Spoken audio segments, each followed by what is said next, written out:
Hi hello friends, இன்னைக்கு நம்மளுடைய சேனலில் நியூ இந்தியா அசூரன்ஸ் கம்பெனிலேருந்து பெர்மனன்ட் ஜாப் அனௌன்ஸ்மெண்ட் பண்ணியிருக்காங்க. அதுவும் இந்த 2024க்கான ரெக்யர்மெண்ட் தான். ஸோ நீங்கள் இன்னும் நம்மளுடைய சேனலை சப்ஸ்கிரைப் பண்ணலாம், சீக்கிரம் சப்ஸ்கிரைப் பண்ணிக்கோங்க. வீடியோ ஸ்கிப் பண்ணாமல் பாருங்க. இப்போ நியூ இந்தியா அசூரன்ஸ் கம்பெனி லிமிட்லேருந்து ஒரு 300 அசிஸ்டன்ட்ஸ்க்கான போஸ்ட் வந்து அனௌன்ஸ்மெண்ட் பண்ணியிருக்காங்க. அதுவும் வந்து இந்தியாவில் இருக்க எல்லா ஸ்டேட்டுக்கும் அனௌன்ஸ்மெண்ட் பண்ணியிருக்காங்க. நம்ம தமிழ்நாட்டுக்கு அப்படின்னு பார்த்தீங்கன்னா டோட்டலாக 32 போஸ்ட் வந்து அனௌன்ஸ்மெண்ட் பண்ணியிருக்காங்க. அதுவும் கேட்டகரி வைஸாக எப்படி ஸ்பிட் பண்ணியிருக்காங்கன்னு பார்த்தோம்னா எஸ்சிக்கு வந்து 3 போஸ்ட்டாகவும், எஸ்டிக்கு 1 போஸ்ட்டாகவும், அதுவே ஓபிசிக்கு 1 போஸ்ட்டாகவும், இடபிள்யூஎஸ்க்கு 3 போஸ்ட்டாகவும், அன்ரிசர்வ்டுக்கு வந்து ஒரு 24 போஸ்ட்டாகவும் டோட்டலாக 32 போஸ்ட் வந்து அனௌன்ஸ்மெண்ட் பண்ணியிருக்காங்க. அண்ட் இந்த போஸ்ட்டுக்கான எக்ஸாமினேஷன் ஷெடியூல், அதுக்கப்புறம் அப்ளை பண்ணக்கூடிய ஷெடியூல் என்ன அப்படிங்கிறத பார்த்துடலாம்.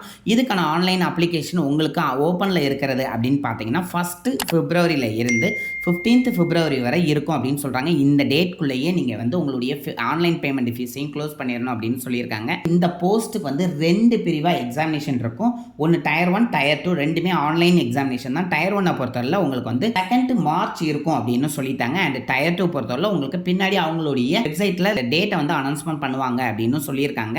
அண்ட் உங்களுடைய கால் லெட்டர் எல்லாமே உங்களுடைய ஓன் வெப்சைட்டான www.newindia.co.in அப்படிங்கிற சைட்டில் போய் நீங்கள் டவுன்லோட் பண்ணிக்கலாம் அப்படின்னு சொல்கிறாங்க.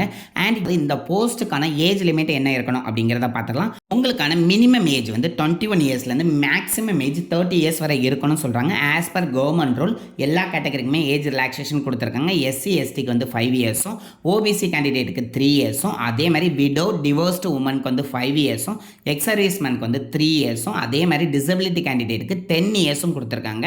அண்ட் இந்த எக்ஸாமுக்கான எஜுகேஷன் குவாலிஃபிகேஷன் என்ன இருக்கணும் அப்படின்னு பார்த்துடலாம். நீங்கள் நார்மல் ஒரு டிகிரி முடிச்சிருந்தாலே இந்த எக்ஸாமுக்கு அப்ளை பண்ணக்கூடிய ஃபுல் குவாலிஃபிகேஷன் இருக்குது அப்படின்னு சொல்லியிருக்காங்க.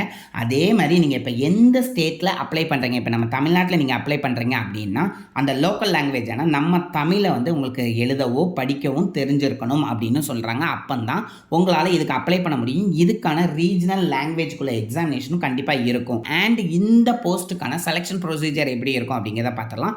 இதுக்கு வந்து மொத்தம் 2 எக்ஸாம் உண்டு. டயர் 1, டயர் 2 அண்ட் அந்த ரீஜனல் எக்ஸாம் அப்படிங்கிற செப்பரேட் எக்ஸாமும் உங்களுக்கு இருக்குன்னு சொல்லியிருக்காங்க.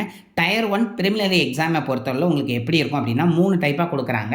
இங்கிலீஷ் லாங்குவேஜை பொறுத்தவரை 30 கொஸ்டின் 30 மார்க்ஸ் இருக்குன்னு சொல்கிறாங்க. அதே மாதிரி ரீசனிங்க்கு 35 அப்படின்னு சொல்லியிருக்காங்க. நியூமரிக்கல் எபிலிட்டிக்கு வந்து 35 கொஸ்டின் 35 மார்க்ஸ் இருக்குங்காங்க.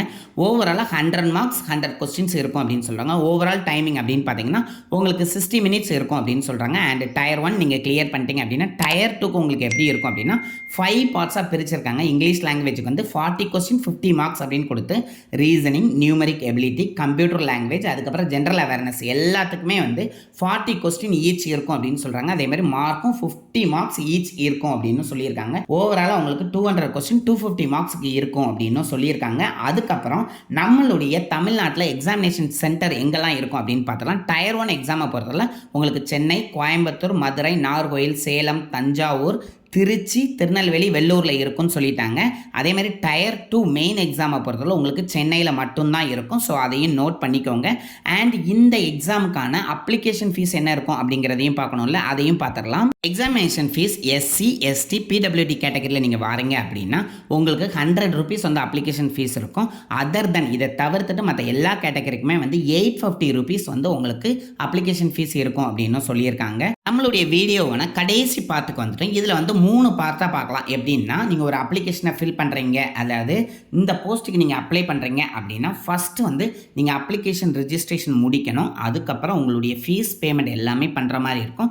கடைசியாக உங்களுடைய ஸ்கேன் பண்ண ஃபோட்டோ, அதுக்கப்புறம் வந்து தம்ப் இம்ப்ரெஷன் இருக்கும்ல, அது உங்களுடைய சிக்னேச்சர், இது எல்லாத்தையுமே வந்து நீங்கள் அப்லோட் பண்ணுற மாதிரி இருக்கும். ஒன்ஸ் நீங்கள் அப்ளை பண்ணுறதுக்கு முன்னாடி இந்த டீட்டெயில் எல்லாத்தையுமே எடுத்து வச்சுட்டு அப்ளை பண்ணுங்கள், உங்களுக்கு கொஞ்சம் ஈஸியாக இருக்கும்.